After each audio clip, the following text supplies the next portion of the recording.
কোনো রুগ্ন ব্যাংকের সাথে সোশ্যাল ইসলামী ব্যাংককে একীভূত না করার দাবি জানিয়েছেন ব্যাংকটির উদ্যোক্তা, সাধারণ বিনিয়োগকারী ও গ্রাহকরা। সোমবার রাজধানী জাতীয় প্রেস ক্লাবে আয়োজিত এক সংবাদ সম্মেলনে এমন দাবি জানান তারা।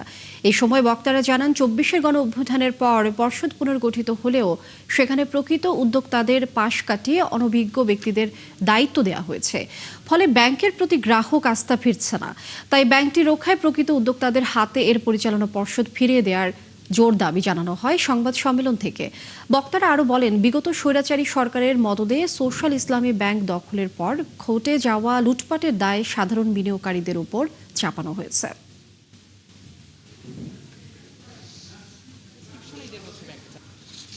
ব্যাংকটিকে একীভূত করা না করে পরিচালনার দায়িত্ব যদি প্রকৃত উদ্যোক্তা ও শেয়ার হোল্ডারদের হাতে ন্যস্ত করা হয়, তাহলে খুব দ্রুত সময়ে বাংলাদেশ ব্যাংক সার্বিক সহযোগিতার সোশ্যাল ইসলামী ব্যাংক তার গ্রাহকদের আস্থা পুনরায় ফিরিয়ে আনতে পারবে এবং ব্যাংকের আর্থিক দুরবস্থা কাটিয়ে ঘুরে দাঁড়িয়ে বাণিজ্যিকভাবে পুনরায় একটি লাভজনক ও সকল ব্যাংকের রূপান্তরিত হবে ইনশাআল্লাহ।